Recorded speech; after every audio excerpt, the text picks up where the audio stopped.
Mark 9:38. Now John answered him, saying, Teacher, we saw someone who does not follow us casting out demons in your name, and we forbade him because he does not follow us. The disciples came across a man who was driving out demons. The verse refers to the plural, demons, so he must have done it more than one occasion. As he did not belong to the 12, they were bothered by his actions and stopped him, thinking he was doing something forbidden.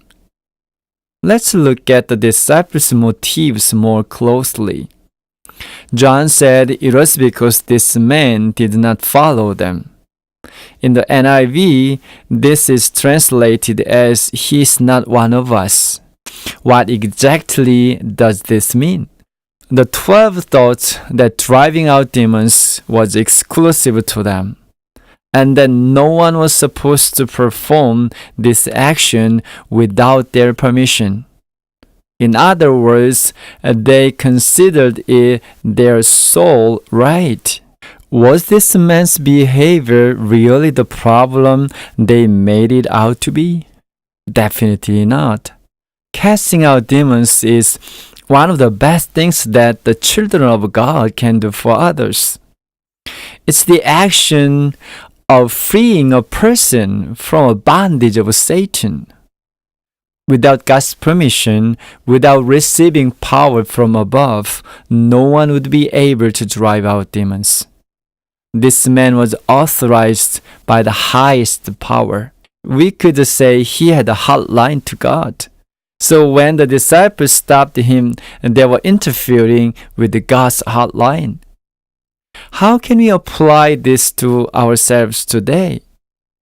In our churches, people are organized into different groups and departments and have different job descriptions according to the department they serve in.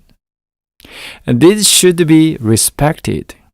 At the same time, we should leave enough room for each other and for God's intervention. I sometimes pick up small things with my toes, something that most people would consider the job of the hands. God works in the same way from time to time. Applying the principle further, we should learn to be patient and maintain our peace when someone interferes with our work, even when they do so with evil intent. It'll take our lives easier with less conflict and anxiety. It'll also help to keep us from falling into temptation. The disciples stopped the man because they misunderstood God's work. In His employment, there are no exclusive rights.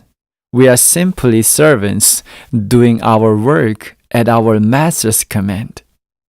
He can use anyone for any purpose at any time. Yet God is a God of order. We also need to respect the structure of the church and the specific roles of each department. If we keep both of these truths in mind and leave room for each other, it'll help us to work more harmoniously. May God bless us with the spirit of peace and unity in our lives and in our churches.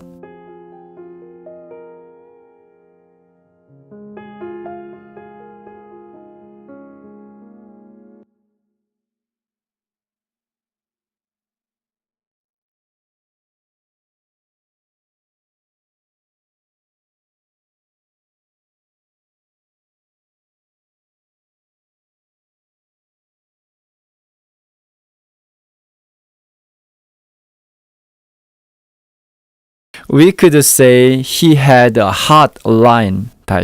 We could say he had a hotline to God. So when the disciples stopped him, they were interfering with God's hotline. How can we apply this to ourselves today?